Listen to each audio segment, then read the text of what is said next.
Hey everybody, Livingston here, and we're about to jump into Batman 1989, starring Jack Nicholson and Michael Keaton, and that is the way they are credited because Jack Nicholson was just a bigger name at the time, and who the hell would actually cast a comedian like Michael Keaton? I'm kidding, by the way, because Michael Keaton is probably my Batman. He is my generation's Batman. I was 4 years old when this came out. Ever since I was a kid, Michael Keaton has always been synonymous with Batman. I have always known him as the Batman, even though there was a Batman before Michael Keaton. But what I'm very excited about was to actually see Michael Keaton back in the role when I got to see the Flash trailer not too long ago that dropped, I think, about a week ago at this point during this recording. And that trailer just got me all riled up to want to watch this movie again, since it's been so long since I actually sat down to see this from beginning to end. And at the time, Michael Keaton wasn't really somebody that everyone thought of when you think Bruce Wayne Batman. He was a comedian, Mr. Mom.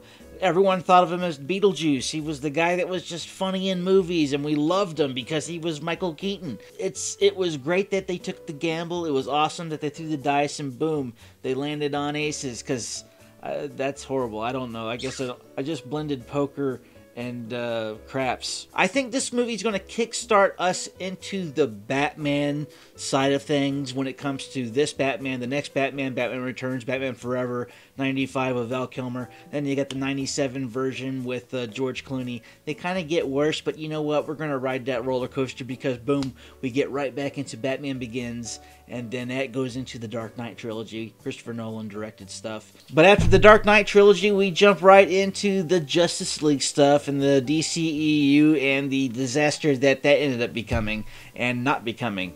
I don't know. There's a lot of hit and misses there. Justice League wasn't great, but then the Justice League other extended version was Zack Snyder. It ended up being a wonderful ride if you wanted to sit down for a little over 4 hours and spend most of your day watching a movie. Definitely worth a watch if you're into DC film in general and the Zack Snyder universe, which is kind of sad that it kind of petered out and didn't go where everyone was dreaming it would go. Don't forget to subscribe, like, and share this video because this is going to kickstart our journey into the DC Batman everything. Let's jump into it. Oh, I love the opening. It's so good. Brought to you by Goya Jamaican style ginger beer. Can't go wrong with it. It's not sponsored, but it's good. Oh yeah.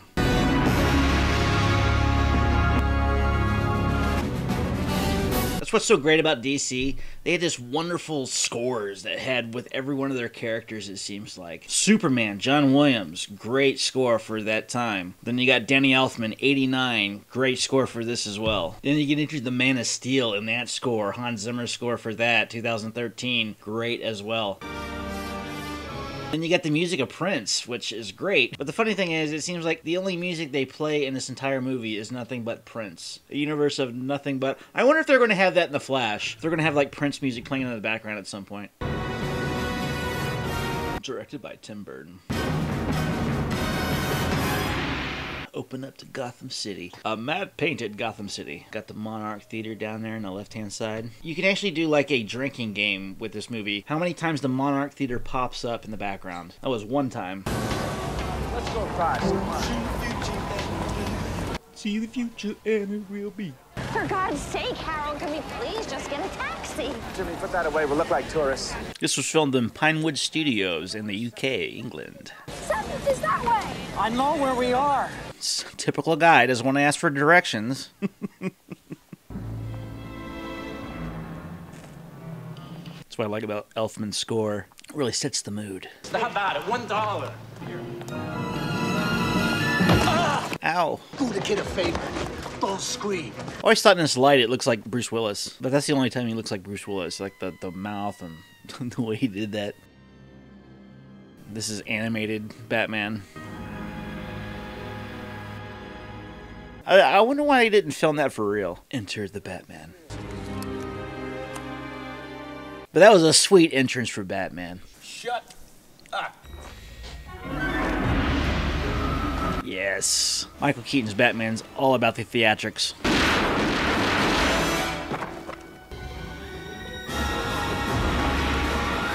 Oh, I love that focus.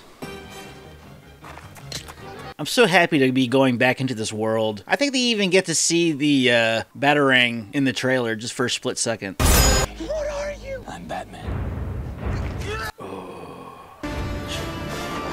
See ya.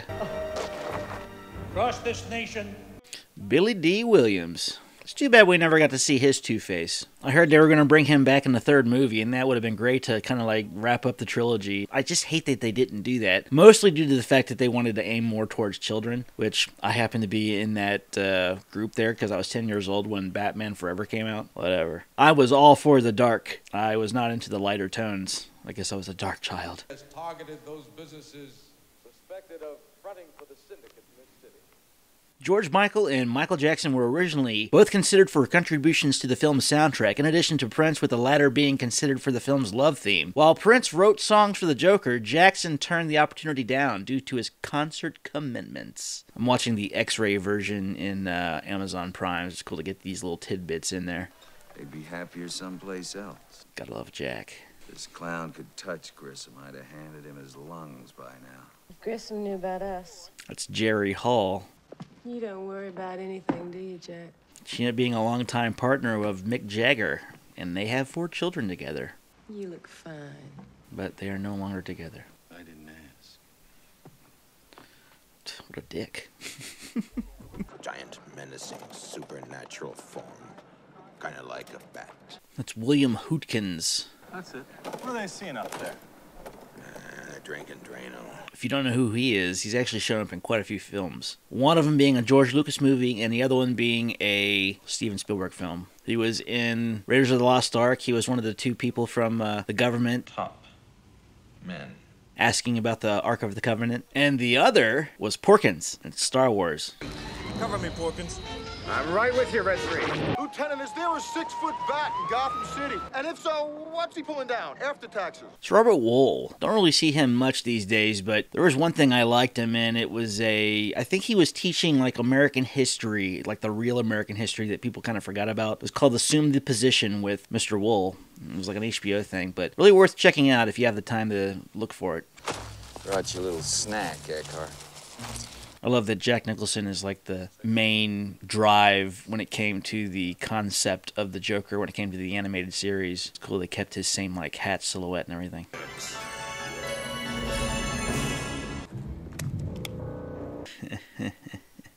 Can make a good decision when you try.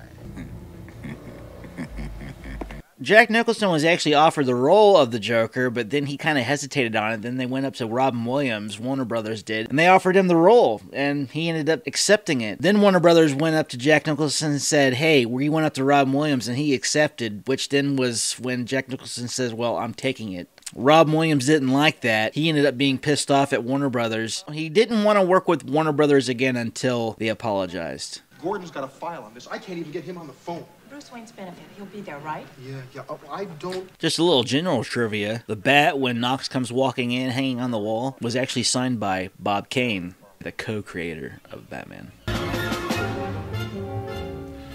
was a nice model. With Axis chemicals, what kind of damage? Jack Palance. He's the guy that did the one-handed push-up on the Oscar stage. Jack, I'd like you to handle this operation personally. Get me Lieutenant Eckhart. He screwed him over. This is the Nebworth House in Nebworth, Hertfordshire, England, United Kingdom.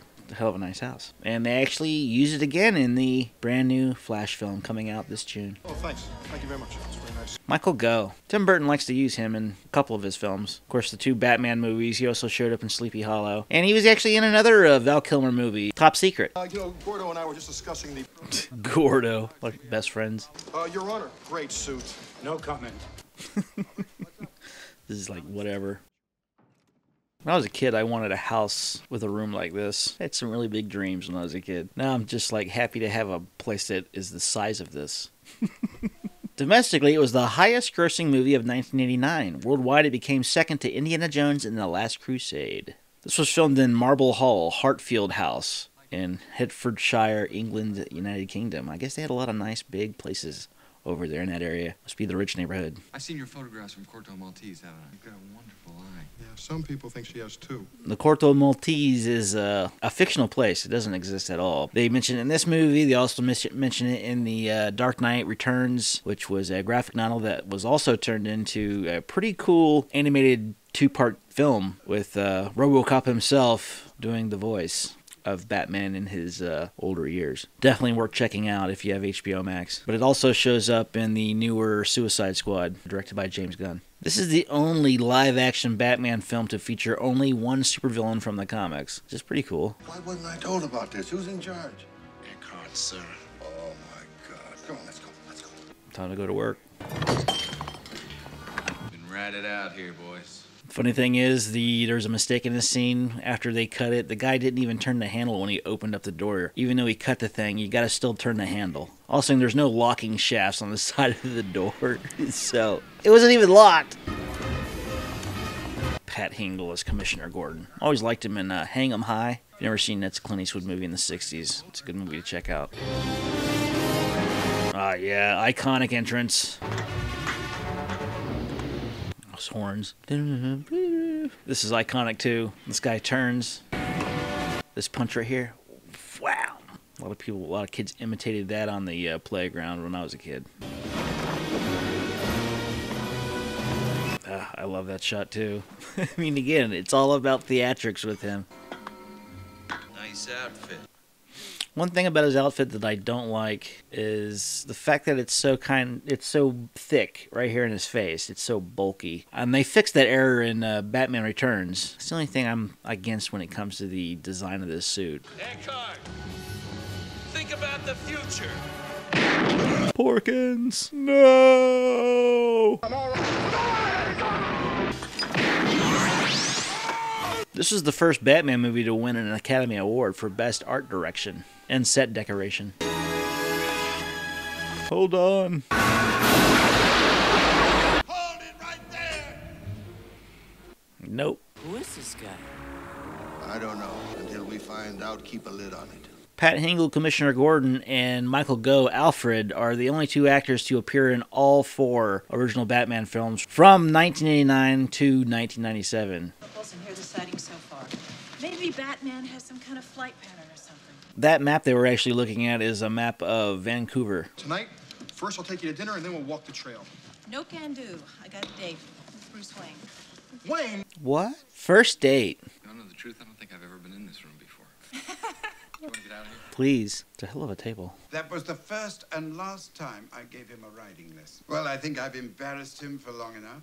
I like that this Alfred was more regal, more of an older, sweeter, kinder grandfather sort of gentleman. Even though Alfred in the comics was more of a badass veteran from the military, MI6 sort of thing. I need to go back. Was he always that way, or did he start off as just a regular butler, and this is where they got the original take from? I have to look more into that. Kind of discuss it further in Batman Returns. Mirror. I like how they keep him in the shadows. Can't go wrong with that laugh. The surgical tools used to reconstruct the Joker's face are the same props as the dental tools used by Steve Martin on Bill Murray in Little Shop of Horrors, 1986. Coincidentally, Jack Nicholson appeared in the original Little Shop of Horrors. That's pretty cool. Why are you afraid of flying? He's not. He's Batman. That'd be a pretty cool view. Oh, yeah. Iconic. Uh-oh. You double-crossed the wrong guy. God, you're alive, huh? Fried? Is that what you heard? You set me up over a woman. A woman! Must be insane. There was no one better to play crazy than Jack Nicholson. The Shining, One Flew Over the Cuckoo's Nest, Batman. I mean, he just had the knack. That creepy-ass smile, those eyebrows. Maybe we can cut a deal. Oh, here it is. Reveal. Oh. Joker. And as you can see, I'm a lot happier. No more begging. A publicity shot cut from the film but used in the Batman Fall 1989 trading cards is of the Joker when he is about to kill Carl Grissom. The subheading read, "No deal this time, Grissom." Simple piano with the Batman theme. Winged freak. Terrorizes. Wait till they get a load of me. I remember that being in the trailer. He also says that in Going South, which is a movie that Jack Nicholson directed back in 1978. Hey, I've got an idea. What? At lunch at my place. All right. Show some photos. No, I can't. I can't make it. What's wrong? Nothing. Nothing's wrong. It's a love. They love each other. I'll talk to you guys when you get back. Back, Miss Vale? We're going to be here for quite a while. David Cronenberg was offered a chance to direct, but declined. That would have been interesting to see what he would have brought to the table. He always does some very off-the-wall stuff like The Fly. You'll never believe what happened to me today. What happened? I don't know why she passed out. He's just painted like a clown with a permanent smile on his face.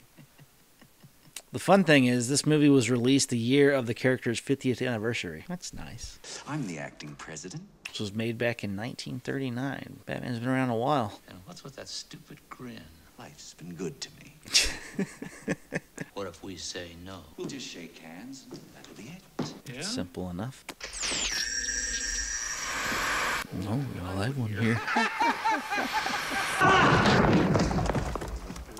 Oh, Tommy guns. The shape of wiped off makeup on the Joker's face changes. That's the continuity error at the 44-minute mark.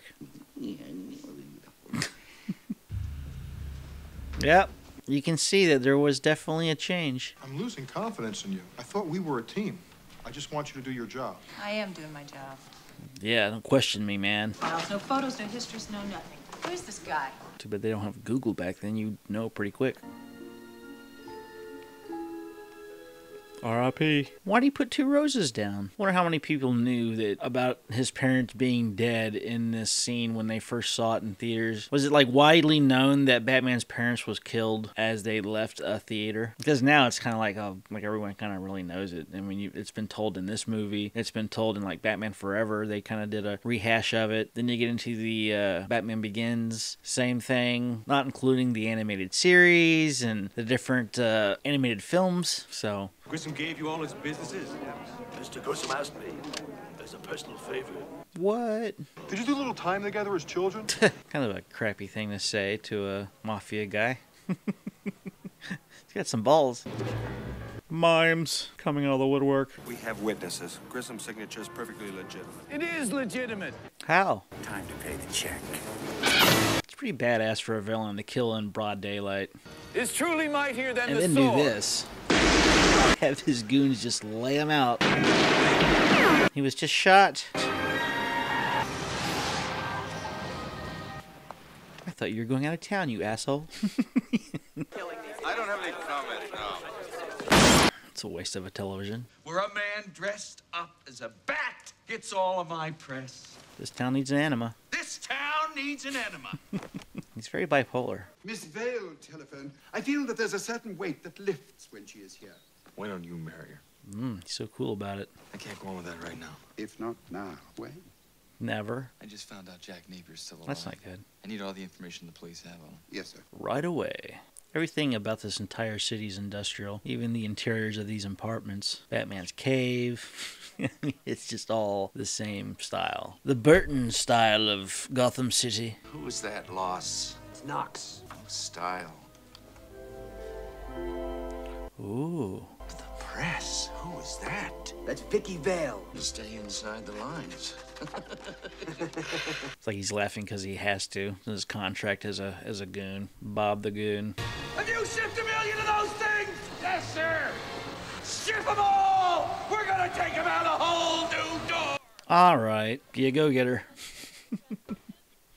The name of the Joker's alter ego, Jack Napier, was created by the filmmakers. In the comics, the Joker was never given a real name. The name Jack Napier is intended to be a play on the word jackanapes, a medieval English term for a foolish fellow who resembles an ape, as well as a reference to Alan Napier, who played Alfred in the television show Batman, 1966. I get again, and again. Where can I get these fine new items? Well, that's the gag. Chances are you bought This kind of death already. scene was a running gimmick for the Joker's original story in the 1940s and was revived in comic books from 1973 onward. Wonder why they took a break from it. It's always a efficient way for the Joker to kill, it seems. Poison. Jack Napier. Aptitudes include science, chemistry, and art. Weird combination of things to be a pro at. Alfred, let's go shopping. Yes, sir. What are we getting? Where are we going? I need a new tie. 6 new deaths. I like how run down everybody looks just because they can't put some makeup on. This guy's got a bunch of zits as if he's still back in puberty. I don't have makeup on. I think I look pretty good. It's Vicky. I'm sorry, but I'm going to be 10 minutes late to the museum, okay? I'll What? see you when I get... But we made plans. Wait a minute. Oh. I'm not meeting her today. I didn't make plans. Who made plans? Where are you going? Daddy's going to make some art, darling. I wouldn't want to wear a mask all the time. I get kind of sweaty. Funny thing about Kim Basinger, she bought a town in North Georgia one time. It was back in like the late 80s or early 90s, and it was called Brazelton. Still is. But I used to live there, and it used to be just like a little trivia thing that I would hear sometimes in towns like, did you know Kim Basinger bought this town one time? It's like, cool. But then she ended up going bankrupt, and she no longer owns it. But yeah, for a time, she owned a town. I guess that'd be pretty cool to say. Miss Vale, this just arrived for you. Ooh, a present. Urgent. In crayon. At least it's colorful. The handwriting on that box was actually of Tim Burton. He's the one that drew it. The gas mask that Vicky wears is just the mask part. It doesn't actually have a filter. So, basically she's dead. Gentlemen, let's broaden our mind. Black and white, red and green. Tell me what his name is. Yeah, yeah, yeah, yeah, yeah. Give it up. Oh, yeah. Oh, man. Turn my music off. Is that your portfolio? Joker's boombox plays the theme from A Summer Place. When I realized why I was destined for greatness. Why? I make art until someone dies. See? It's kind of morbid. What do you want? My face on the $1 bill. That seems practical. Whiff of my posy. Oh, man, he was wanting to disfigure her off the bat. Boo. Entrance. Iconic. Get those wonderful toys. Definitely not Toys R Us. Get the car. Which one? Oh, I love that car. It's a beautiful design. The Flugenheim. What a name for a museum. I am so happy that they are bringing this car back. One last ride. Hell yeah.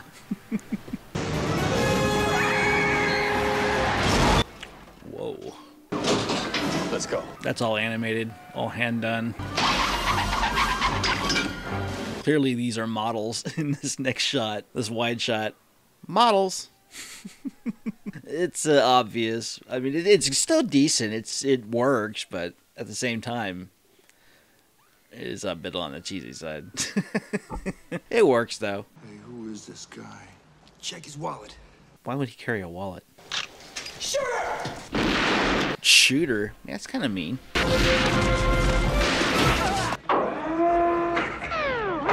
Time to go. Stop. The original script featured a bitter rivalry between Bruce Wayne and Knox over Vicky Vale. I'm glad they didn't go that route. I love this musical part. There's no words. Where are we going? Other than that. But just that music, it's so epic. I hope we get some sort of scene like this in the new Flash film. Something with him inside the Batmobile, being brooding, not saying much. That's the Batman I love.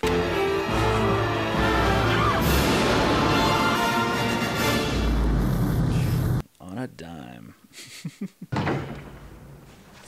Get to see this Batcave again. I'm glad that we're getting to see more of this Batcave in the new movie coming out pretty soon. It's going to be interesting to see how much of the Batcave we see. Be careful. Part of this is matte painting, other part is set. Matte painting is so great if you know how to utilize it. What is all A this? computer. Don't look at me. I love that overhead light. Really keeps him in the shadows still. Stick and perfume will be toxic and untraceable. Did you figure this sound. He's the greatest detective out there. He's Batman. A lot of people think you're as dangerous as the Joker. Prove them wrong. You're the press. There is something else you have that I want. What? Knocked her out cold. Oh, he took the film. Took it out of my bra.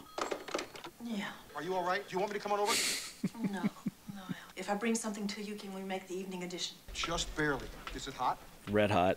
Yeah. Gotham Globe. We've got a flying mouse to kill, and I want to clean my claws. And Joker, he's got a bunch of one-liners in this movie. She is quite tenacious. Perhaps you could try telling her the truth. That I'm Batman? Are you crazy? She is a reporter, you know, a photographer, but I mean, she also works for the newspaper. She's wanting to get that latest scoop. What latest scoop wouldn't there be than Bruce Wayne being the Batman? That'd be nuts. You hurt me. What did I do? And you lied. You lied to me about leaving town. Well, let me tell you why. Let me tell you. And I even slept with you. I can't believe I did that. You wouldn't return my phone calls? You must be some kind of... Oh. You're a real nice girl, and I like you a lot. But for right now, shut up. You know how people lead a different life? Uh-huh. Oh, my God, you're married. No, I'm not. Take the coat off. It's going to be a while. Kim Basinger was the original choice to play Vicky Vale, but her agents wouldn't let producer John Peters meet with her unless he made her an offer. And then she ended up being busy, so Sean Young was cast instead, but then Young broke her collarbone while practicing horseback riding for a scene set on the grounds of Wayne Manor and had to drop out of the movie. Basinger received an emergency call 1 week before the commencement of filming and accepted the part. Movie. Funny thing is, Vicky Vale never does any horseback riding for the movie, so it must have been a scene that was cut out that Sean Young broke her collarbone on. Sucks for her. What I'm trying to tell you is, see, Should probably get that. Could be important. It's that easy. Whoops. Should probably hide. You ran off with that sideshow phony. Plays this part so well. If you had to choose, who is your favorite Joker? Is it Jack Nicholson, Heath Ledger, Jared Leto, Joaquin Phoenix? Pick your poison. Let me know. Comment below. You can't make an omelet without breaking some eggs. Oh, that sucks. Kill this lady. Another rooster in the henhouse. Take thy beak from out my heart. That line is from Edgar Allan Poe, The Raven. The full line is, take thy beak from out my heart and take thy form from off my door. The beak being of the Raven, nevermore. mean kid, bad seed, hurt people. I like him already. Sounds like a good guy. It's an interesting painting above the fireplace. And he had a... Lights out! Now you want to get nuts? Come on! Interesting play. What if he shoots him in the face? You ever dance with the devil in the pale moonlight? What? If you could see inside, I'm really crying. I like now how Bruce got out of that apartment. There's only one way in and one way out. That's a good gag. I think your friend Wayne is really screwed up. Here. I feel like Knox would have known about this. Like, he's a local of Gotham City. A billionaire is killed in the streets of this city, which, I mean, I guess it happened 30 years ago, 25 years ago, maybe even 20 years ago at this point, but... He'd watch the whole thing happen in front of him. Look at the look on the face. It was the same in front of City Hall. I think the city, the locals would know about the death of Thomas Wayne. What's on your mind, Alfred? Lots. I have no wish to fill my few remaining years grieving for the loss of old friend or their son. Man, just come out and say it. Look at that matte painting in the background. The 200th anniversary birthday gala. I just thought that was weird. No one can see him doing that unless you have multiple television sets. I mean, what do they see at home? A split screen? Some of which were true. Under that fiend, Boss Grissom. On the other hand, he had a tremendous singing voice. He's dead now. At midnight, I will dump $20 million in cash on the crowd. Don Johnson, Dale Midkiff, and William Peterson were considered for Harvey Dent. Billy D. Williams took the role with the expectation that he would be brought on to play Two-Face, and reportedly had a contract clause added reserving the role for him. During casting for Batman Forever, however, Warner Brothers decided they preferred Tommy Lee Jones and bought out Williams' contract. Williams voiced the character, though, in the Lego Batman movie in 2017, so that was pretty cool that they actually did bring him back eventually. Gotta relive it again. This moment that we have all seen multiple times by at this point. Heck, we even seen it in the Joker, which wasn't even about Batman. We are seeing the Monarch Theater again. They didn't really care about the shadow being in the way of the kid from the cameraman.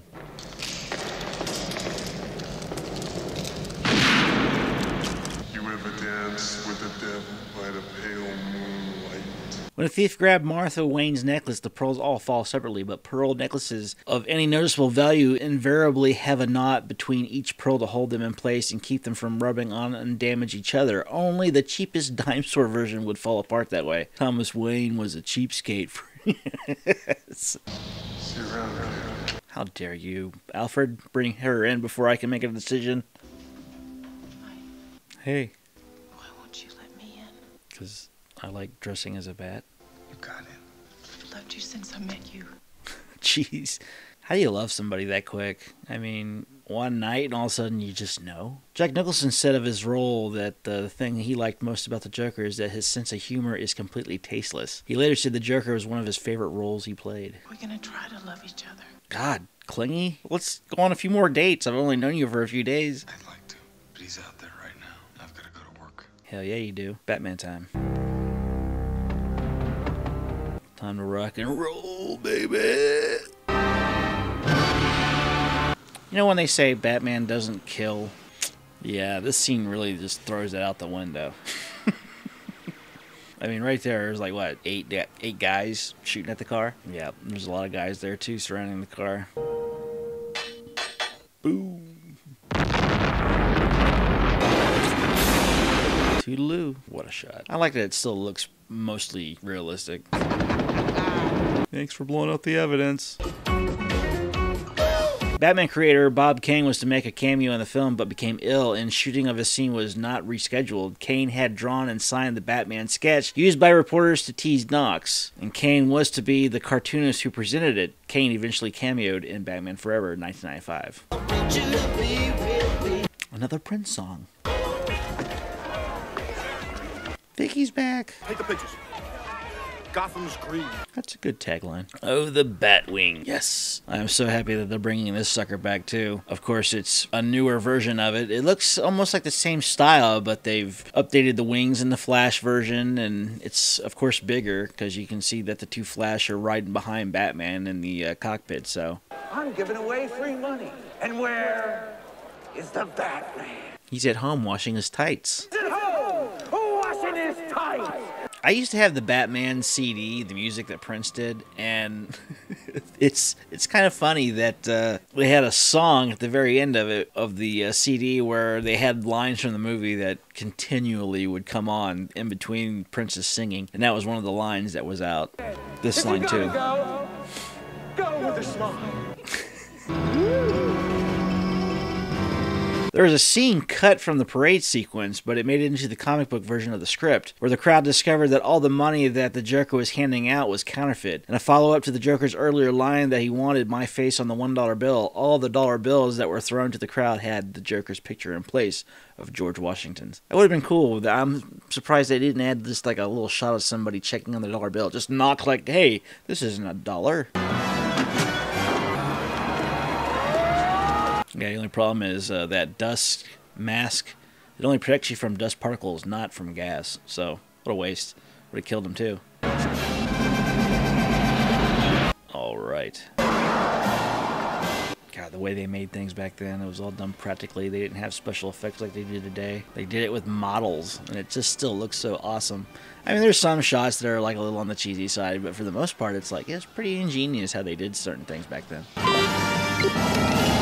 Or the odds that he would have exactly what he needed to do all this stuff. Somebody would think that far ahead that I would need this to cut off balloons. And this is what makes Joker so unpredictable, is this one scene right here. You have Bob the Goon, who has been by his side this entire time. Goon doing exactly what he's told every time he's asked, and this is what happens to him. He gets shot. This was the cover of the cassette that I had for the music score, was the bat wing up against the moon. Son of a bitch, come to me. What sucks is Batman is a very bad shot, because he typically doesn't use guns, I guess. But I like how the Joker's just like, whatever about it. Doesn't even care if he dies.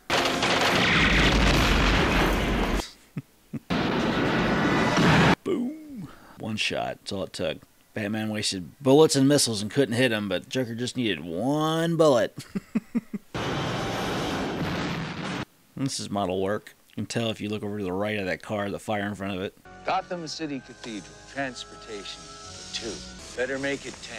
Okay, 10 minutes. Between entering the cathedral and the arrival of the Joker's helicopter, the action inside the cathedral unfolds in real time. That was pretty cool. What if they planned it that way? But this scene, I think, just really shows off the score. Just watching images with music and not having any dialogue other than what's going on visually. Thank God the cops are finally here. No one's winded. That's a lot of steps. I mean, my thighs would be burning by like the 20th floor. Ooh, I don't know if acid works that quick. I mean, there might be some acid that's highly corrosive that does it that quick, but I am unaware of it.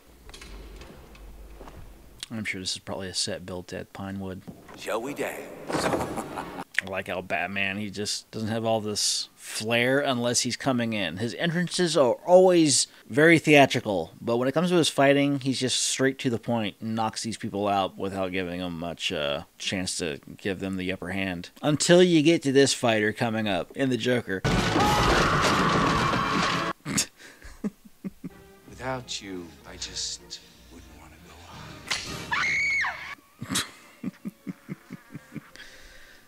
The jokes are so stupid, they're like dad jokes.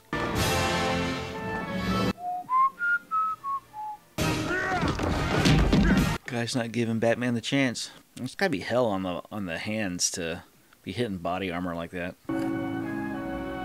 Bye for you. Oh. Nope, he didn't make it. Uh-oh. Batman. As the Joker, wouldn't you think this was a little off when she starts kissing him on the arm and just starts to seem like she's so into him? Tim Burton hired Danny Elfman to compose the musical score. Initially, John Peters was skeptical of hiring Elfman, but was later convinced when he heard the opening number. Yeah, you can't deny it. Once you hear that opening number, it's like, yeah, you got the job. Excuse me, have you ever danced with the devil in the pale moonlight? It's the one time Bruce Wayne actually talks like Bruce Wayne. Ow. See? That's what I would have been doing. Not the other guy was hitting him in the chest over and over and over again. Didn't phase him. Joker does it one time. He's like, hey, you broke my hand. Huh?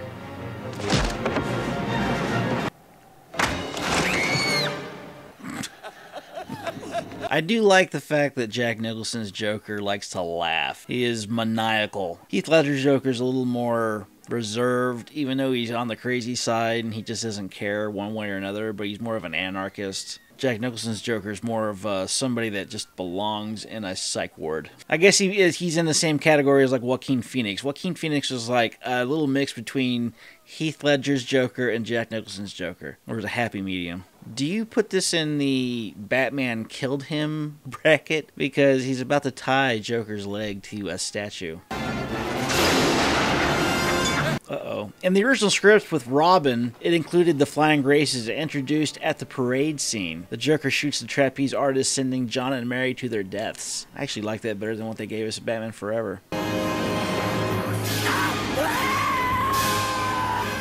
The Joker, when he falls, was actually animated, and in the comics it had become a long-standing trademark for the Joker to appear to be killed at the end of the story, only to return in a later one, which didn't seem to happen in this line of films. It's kind of sad.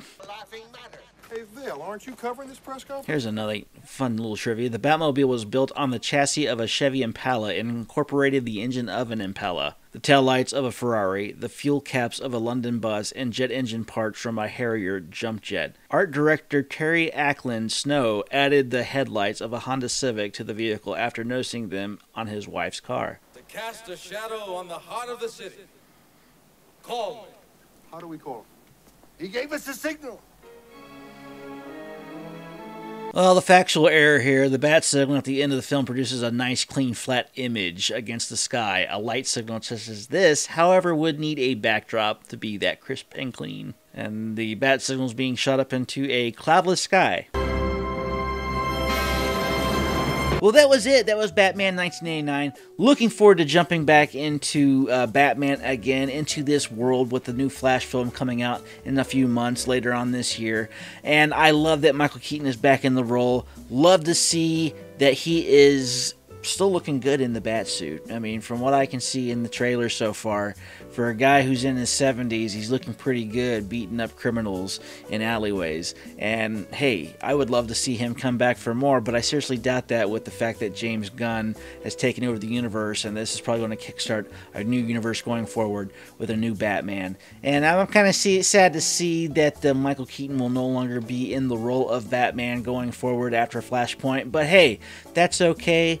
I mean, at least we're getting a third movie, so look at the bonuses here, because this is almost like the trilogy is done with Michael Keaton. We have 3 movies with him as Batman, and you can't ask for more than that when you have Christian Bale, who has been in 3 movies as well, and Ben Affleck has been in a few, and then you have one-offs with George Clooney and Val Kilmer, which we'll get to down the line. But anyways, what do you think of Batman 89? Let me know, comment below, tell me what you think. Where does it rank among your Batmen?